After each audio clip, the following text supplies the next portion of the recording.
नमस्कार, मैं हनुमान पुनिया और आप देख रहे हैं अपनी न्यूज़। अपनी न्यूज़ की टीम लगातार बड़ौदा चुनाव को लेकर गांव-गांव में जा रही है और ग्रामीण लेवल पर हम पड़ताल कर रहे हैं कि कौन सी पार्टी का यहां पर झुकाव है। और ऐसे में इस सिलसिले के तहत आज हम गंगाना गांव में पहुंचे हैं और यहां पर हम ग्रामीणों से बात करेंगे, पूछेंगे कि आखिर उनके गाँव के अंदर कौन से प्रत्याशी का पलड़ा भारी लग रहा है। तो चलिए कुछ ग्रामीणों से हम बात करते हैं। हाँ जी, क्या कहना है भाई? हमारे गांव में है कांग्रेस का मूल शुरू तक लेकर जब तक भूपेंद्र हुड्डा सर ने सरकार बनाई थी, जब तक कांग्रेस का मूल है। और हुड्डा जितने काम हमारा हल्के में ना तो को कर सकता आगे भविष्य, मतलब आगे भी नहीं को कर सकता, इतने काम हुड्डा साहब कर सके हैं।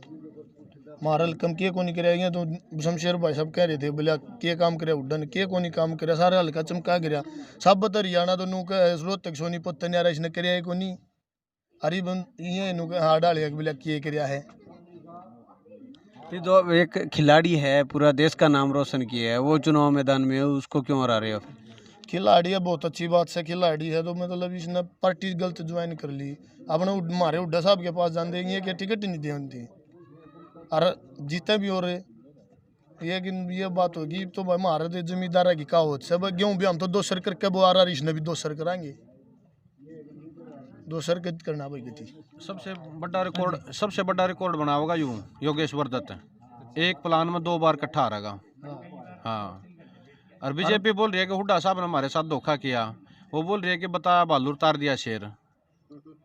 तो भाई यहाँ तो पूरा बड़ा हल्का में इंदिराज भालू के समर्थक है और इसी के वोट है। और भाई हमारा काम तो भाई इंदिराज भालू को सपोर्ट है, इसी के वोट है। हाँ, सुबह शाम मेहनत कर रहे हैं बहुत तगड़ी, और आप भी हल्कम लगते हो तो आप भी भालू के वोट दिए। हाँ जी, क्या मानना है, क्या आपके गांव का जो है रुझान किस साइड है? सबसे पहले तो ये अपनी न्यूज़ चैनल है जो इतने दूर से आए हो आप, आपका धन्यवाद हमारी कवरेज करने। तो हमारा जो गांव है इसमें ज़्यादातर कांग्रेस का ही रुझान है अब की बार। कांग्रेस का है तो इधर कांग्रेस का जो 10 साल का राज था उसमें बीजेपी कह रही है कि बहुत कम काम किया है, इसको जो इस हल्के को बिल्कुल इग्नोर कर दिया था। नहीं, ऐसा है, जो भूपेंद्र हुड्डा जो कांग्रेस सरकार थी उसमें यहाँ पे बहुत ज़्यादा काम हुए हैं। जो गोहाना है उसको, जो ये पानीपत से रोहतक वाला जो नेशनल हाईवे वो बनवाया है, और ऊपर से गोहाना में सेक्रेटरीट है वो बनवाया, नई मंडी बनवाई है, नई सब्जी मंडी भी बनवाई है। और एक और अगर कंपैरिजन करके देखें तो ये जो एरिया हमारा बड़ौदा हल्का, ये ज़्यादातर खेतीबाड़ी पे निर्भर है। और खेतीबाड़ी में जो गोहाना मंडी है जो वो सभी 54 जो गांव है बड़ौदा हल्के के उनके बीच में पड़ती है।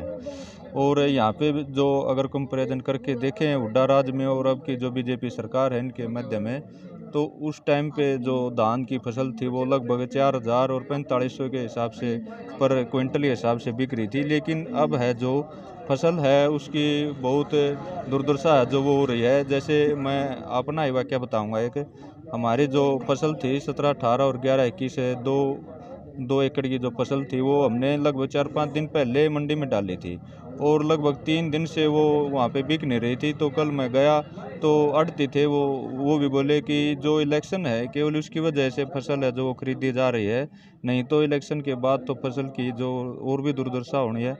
तो मैं सैंपल लेके वहाँ पे मंडी में घूमा तो उसके बाद में भी फसल है जो शाम को जाके बिकी, वो भी जो 17, 18 और 11, 21 की जो वैरायटी है उसकी भी फसल है 1421 रुपये पर क्विंटल की जो है वो रेट है वो लगा है, जो सब जो बहुत ही कम है। और जो बढ़िया जो रेट थे वहाँ पे कल जो चल रहे हैं 2021 और 17, 18 के, वो भी 2000 के आसपास ही बिक रही, जो बढ़िया फसल थी वो भी। ये तो सरकार तो कह रही है एमएसपी खरीद रहे हैं, कोई दिक्कत ही नहीं है। नहीं, ऐसा है भाई साहब, एमएसपी है जो वो उस पे तो अभी तक कोई भी फसल यहाँ पे खरीदी नहीं गई है।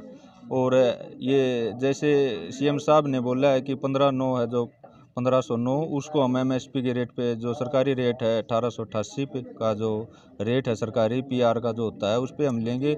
लेकिन हमारे 99% जो फसल है 1509 की वो मंडी में जा चुकी है।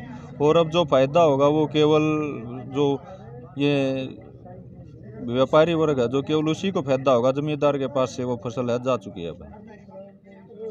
तो चलिए, ये इस गंगाना गांव का माहौल हमने आपको बताया है। ज़्यादातर लोगों का जो रुझान है वो कांग्रेस पार्टी की तरफ से है। अब देखना ये होगा कि 3 तारीख को जो चुनाव है उसमें किस तरह से गांव वाले, जो अब हमने जो एक रिपोर्ट आपके सामने प्रस्तुत की है उसी के मुताबिक गांव वाले वोट डालते हैं या फिर कोई बदलाव करते हैं। अपनी न्यूज़ के लिए कैमरामैन संदीप के साथ हनुमान पूनिया।